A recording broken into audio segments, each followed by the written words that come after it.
Hi guys, welcome to Vlogmas Day 10, and today we're doing a couples Q&A. For those of you who don't know, this is my husband, Adrian. He's being a good sport. He is my photographer slash biggest supporter of all time. I'm not usually on this side of the lens. So this is kind of awkward for him, so you have to bear with us.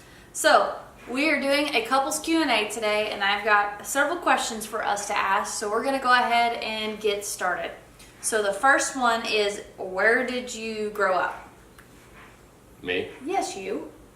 I'll answer second. Just one place or all the places? I wouldn't be that detailed, I guess.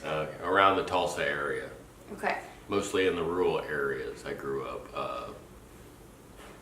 Farms, mud puddles, snakes, spiders. I had all those as friends. Gotcha. So, and all the dogs? and all the dogs and cats. And I grew up... Possums. I grew up outside Abilene, in a small town called Buffalo Gap. Okay, so the next question we have is, how did we meet? That's right, you have no clue. So, Jerk. we met at a gentleman's club. She was... What? Oh, that's right. That's not you. That was... Oh, no, we met at a bar. What was that called? I always called it Cowboys, but it wasn't Cowboys. It was... Outlaws. Outlaws. Used to be the Spur. And This is in Stillwater, by the way, Oklahoma. a good friend of mine at the time was there with his girlfriend at the time. And he went out on the dance floor and was dancing with her. And I decided I wanted to dance with her more. So I danced with her. And then spent the rest of the night looking for the girl in the hooker shirt, which I'll have to find a picture of it. I actually know it's on Facebook somewhere. But I looked for her, couldn't find her, and then we ended up bumping into each other again at another mutual friend's birthday party, which was... 6 months later? Give or take. No, it was like 3 months later. I thought it was 6 months. And then she got mad at me because I would not let her ride on my motorcycle without a helmet, glasses, or full-length pants. But somehow I managed to get her phone number. And then she blew me off for 6 or 7 months. You got the dog? Yeah, he's crying. She blew me off for 6 or 7 months, and then we ended up, through our friend Crystal, she managed to get both of us in the same bar at the same time, which shouldn't have happened because I was supposed to be out of town for another 2 weeks, and she was supposed to be out of town for another 4 weeks. And so we ended up in the same place at the same time, and she fell in love with me over a 10-piece thing of chicken McNuggets that I bought for her. So that's kind of where we met. Gotcha. Long story. Yeah. We met in Stillwater, by the way, is the real answer to that. Okay, so the next question we have is, how long did you date before y'all got married? 6 months to the 1 year to the day. Yes, so we started dating, we got engaged at 6 months, and then we got married on our 1 year anniversary There you go, cover up my fat in Las Vegas. And these are my parents' dogs. We're at their house because we enjoy the lighting and the setting, and so I have to do laundry. And so we gotta wash clothes somehow. So this is what we're doing here. And plus, I love this setting in here. Okay, so the next question is, I have all the questions right here. So the next question is, where'd you go to school and what degrees do you have? So we both went to Oklahoma State for our undergrad. I have a undergrad degree, Bachelor's of Science in Animal Science with a minor in accounting, and I just completed my Master's of Science in Kinesiology at Texas A&M Corpus Christi. Oh, I have a BS degree. I made it up. I printed it out online.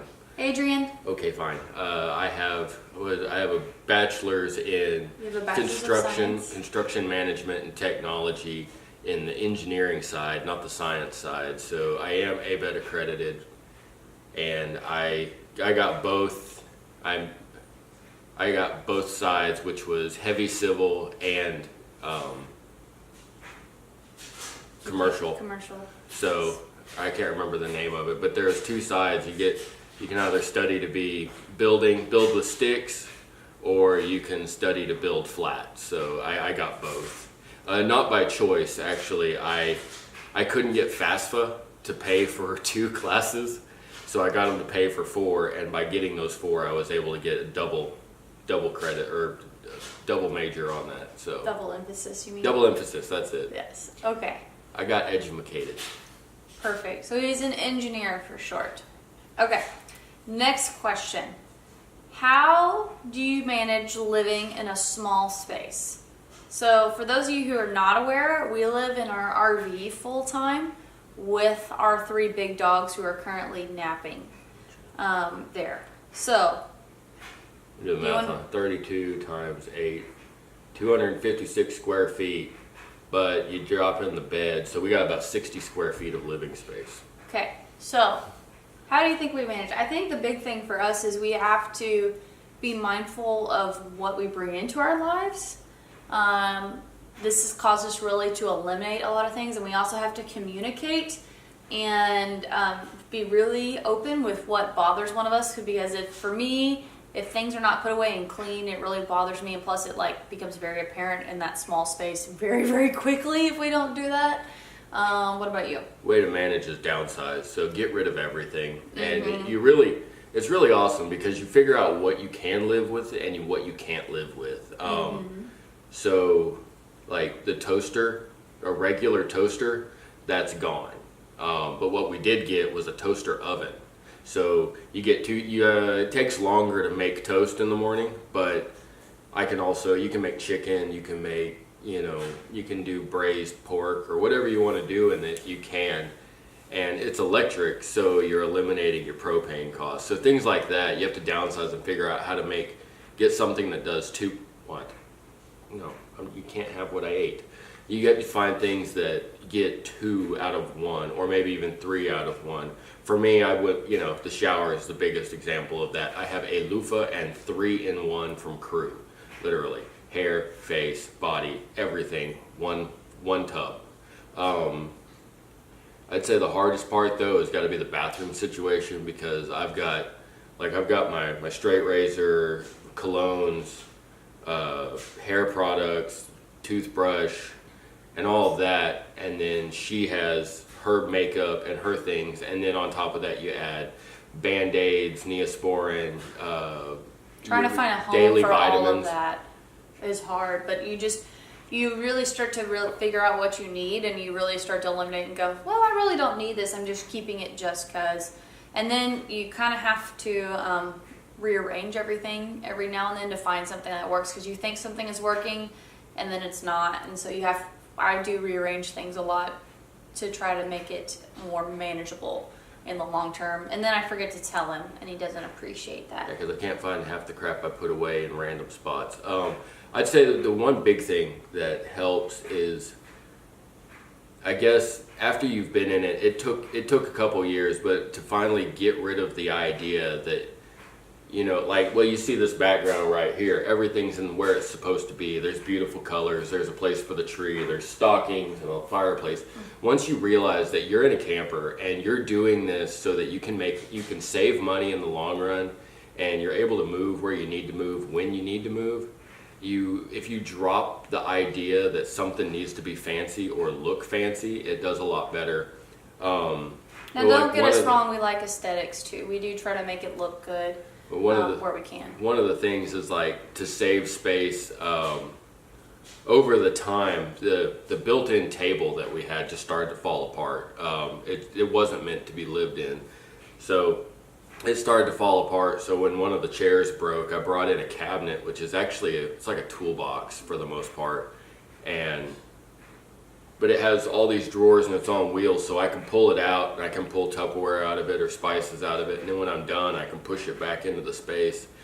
And it's not pretty by any means, but it's out of the way, and it helps add storage where we need it for the things we do have to have. So especially if you're meal prepping, if you're meal prepping on Sunday for 2 people for 7 days, you got to have a lot of Tupperware, and you also have to know that the refrigerator's small, so you have to have very, very small. So you have to plan ahead of what you're going to cook and what containers you're going to use essentially.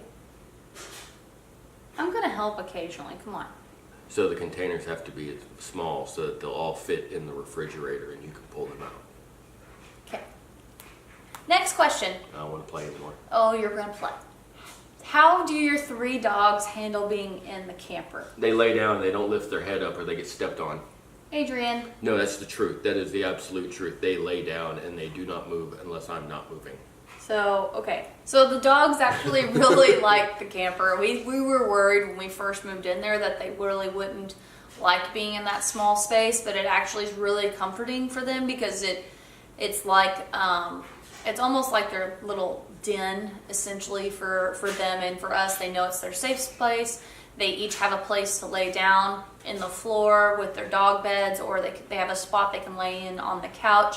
So everybody has a place in the house, so it's actually not too overwhelming for them or for us.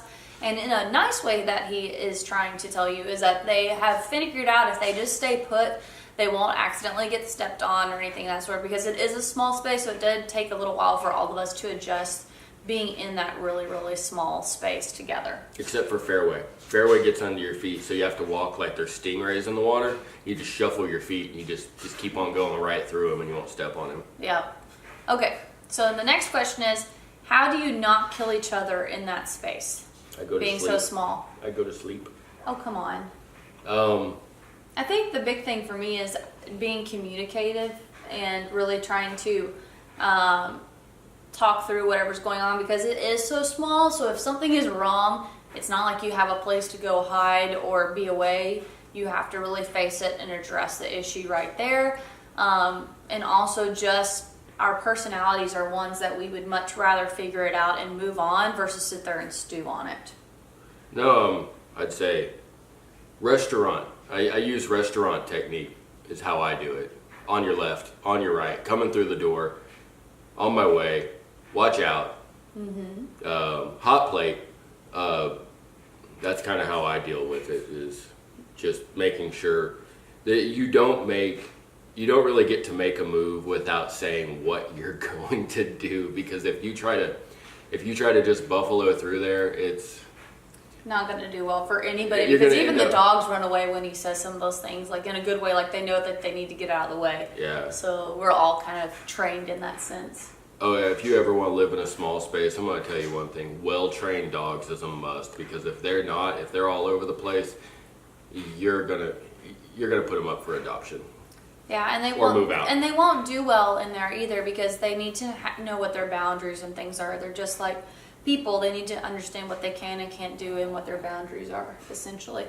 Okay, so let's go on to the next question. So the next question is, how did you manage time apart living in 2 cities for the last year and a half?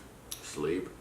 So for me, I was in my master's program, so that took out a lot of my time, but I always tried to remember that this was not permanent, this was not planned to be long term, and that I needed to keep moving forward. So I tried to do something every day to move the needle forward in order to get to graduation and move and ultimately move back together and put our family back in one city. For me, it was keeping the right mindset, but I adjusted my days to make them as short as possible. And I know that sounds dumb because you can't really shorten time or lengthen time, but to make it appear shorter. So for me, it was very routine. Wake up, walk the dogs, eat, go to work, come home, walk the dogs, go to the gym, come home, walk the dogs, cook, go to bed, or shower, go to bed, wake up, walk the dogs, go to work. It is just, every day was the same thing. It was like Groundhog Day. And on Saturdays, it's, get up, go play with the dogs, go do laundry, or bring them with me over here to the in-laws and let them play in the backyard and throw the ball for them while I'm doing laundry. But that's how I dealt with it, was just by making everything very routine so that my days went really fast. Yeah, and then I would come up once or twice a month up here. He didn't come down to Corpus a lot, just because the nature of us trying to establish ourselves up here, so we felt it was a better use of our time for me to actually come up here and visit. And now I didn't go up here every weekend, because that wouldn't be a good use of my time or money, and because I needed to have time on the weekends to work on my project and my master's as well. So, and we just tried to communicate as much as possible, And then when we needed space in order to accomplish something, we just had to communicate that thing. So it was not easy, but it was being very mindful of what was going on and trying to communicate those needs as we went through the process, for sure. Yeah, agreed. So next question, this one's kind of funny. I want to know what the bathroom situation is like. Do you hide going number 2 from one another? And then another one, someone answers, goes, yes, I want to know this answer for sure. I cringe having to go when my BF is in the same room. Oh no, there's no hiding it. So you go to the bathroom and you shut the door. I mean, but keep in mind the bathroom is. I'll show a picture here. Well, if I put my feet together like this, and I put a wall right here and a door right here, that's the bathroom. Now, you close the door, and it's not like we walk through the house and announce what we're doing in the bathroom. Yeah, exactly. We just go, but unfortunately, because it is a small space, if you had enchiladas the night before, there's no hiding it. You know what happened. You just use the vent fans as well as possible, and then you laugh it off. Because there's nothing personal in a camper, your lives are together now. You learn a lot of sense of humor about bodily functions, because it's gonna happen. And you have to, just because, and also timing too. So like if he has to go to the bathroom, we both know that I need to go first. And asparagus is not allowed in our house. No, not at all. Asparagus is not allowed because that's just wrong. It's wrong at so many levels that small spaces are not meant for that. Yeah. You need a 400 square foot bedroom in 3 different places with 6 different bathrooms in each bedroom to hide that from me. I hate it. Okay, so the last question is, why do you live in an RV in general? So for us, money. yeah, that was one. I think the primary reason we ended up in there, it's kind of twofold. So the first reason we're in there is when we first moved out here from New Mexico, we wanted to be able to take up a job for either one of us as soon as possible. So we went ahead and moved out of our house and sold everything that we could and moved into an RV so we could be prepared no matter what. We started acting like it was already becoming true rather than waiting for it to happen and then react. She made me sell my Bronco, So, my dirt bike, yeah, my 4-wheeler. Yeah, he's lost all of his toys. with which, through this process he's been able to gain other toys and prepare for having those types of toys again in the long run. Well, it was amazing. We moved into the RV so that we could move and start work wherever we needed to without having to deal with with the 3 dogs, 2 of which are fairly large. Getting an apartment was kind of a nightmare. Yeah, and then you have your pet deposit on top of your first and last month's rent, and we just knew that was going to be pricey. It was going to be a hard way to get started. So we went with the camper idea, and it was great because literally when we were ready to move, we moved. Well, I came into a situation where I was ready to change path. I wasn't really getting the time at home that I needed.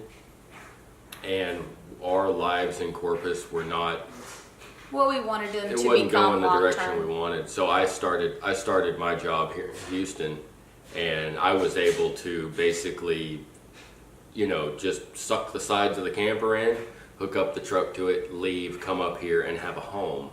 And that turned out to be a really good thing to do. Now, yes, I had to leave her with her roommate and in a house in Corpus so that she could do her master's.